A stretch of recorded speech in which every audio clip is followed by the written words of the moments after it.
இனிமையாய் வாழ இயற்கையை நாடுவோம். தொடர்ந்து இணைந்திருங்கள். இது உங்கள் தமிழ் நேச்சுரல் மெடிசன். ஆற்றங்கரைகளிலும் சதுப்பு நிலங்களிலும் தோட்டங்களிலும் பயிராகும். நுனியில் பெரும்பாலும் சிறு முட்களுடன் காணப்படும். மடல், வேர் ஆகியவை மருத்துவ பயன் உள்ளவை. அழகு சாதன பொருட்கள் தயாரிப்பில் கற்றாழை பெருமளவு உபயோகிக்கப்படுத்தப்படுகின்றது. கற்றாழையின் மருத்துவ பயன்கள் மற்றும் மருத்துவ முறைகள் பற்றி பார்ப்போம். கற்றாழையின் சோற்றை எடுத்து பல முறை கழுவி இதில் சிறிது படிகாரம் அல்லது சீன கற்கண்டு சேர்த்து சிறு துண்டில் முடிந்து தொங்கவிட அதில் நீர் வடியும். இதை கண்ணில் விட கண் நோய், கண் சிவப்பு தீரும்.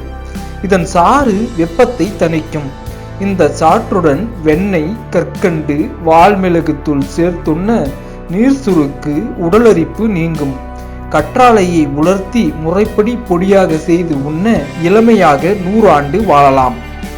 இலையின் சதை பகுதியை சேகரித்து காய வைத்து பொடி செய்து அதே அளவு மஞ்சள் பொடியுடன் 1/4 கோப்பை தண்ணீரில் கலந்து பருக வேண்டும். 3 அல்லது 4 நாட்கள் தொடர்ந்து செய்தால் மலச்சிக்கல் தீரும். கற்றாழையின் சோற்றை புதிதாக எடுத்து தினமும் மேலே பூசி வர வெண்படை குணமாகும். இலை தோலை நீக்கி சதையை நன்றாக கழுவி அதனுடன் 2 பிடி முருங்கைப்பூ சேர்த்து அம்மியில் அரைத்து சிறிதளவு வெண்ணெய் சேர்த்து எலுமிச்சை அளவு சாப்பிட்டு வர வேண்டும். தினமும் காலை மட்டும் 1 வாரம் வரை இவ்வாறு செய்ய வேண்டும். உப்பு காரம் நீக்கி பத்தியம் இருக்க வேண்டும். மாதவிடாயின் போது ஏற்படும் வயிற்று வலி குறைய சோற்று கற்றாழை சாறு 6 தேக்கரண்டியுடன் 1 சிட்டிகை அளவு பொரித்த பெருங்காயமும் எடுத்துக்கொள்ள வேண்டும்.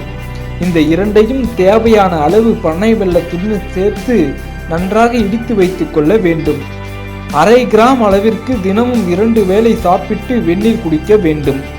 இதன் சாறு எடுத்து அதே அளவு நல்லெண்ணெய் எடுத்து கலந்து காய்ச்சி தலையில் தடவி வர தூக்கம் உண்டாகும், முடி வளரும். சிற்றாமனுக்கு எண்ணெய் 340 கிராம், கற்றாழை சோறு 85 கிராம், ஊற வைத்து அரைத்த வெந்தயம் 82 கிராம், சிறுக அரிந்த வெள்ளை வெங்காயம் 1 சேர்த்து காய்ச்சிய பதத்தில் இறக்கி வடிகட்டி அதை 1 வேளை மட்டும் 1 தேக்கரண்டி சாப்பிட்டு வர உடல் சூடு நீங்கும், உடல் பெருகும், மேக அனல் மாறும். இது போன்ற மருத்துவ குறிப்புகளை பெற்று பயன்பெற தொடர்ந்து இணைந்திருங்கள். இது உங்கள் தமிழ் நேச்சுரல் மெடிசன்.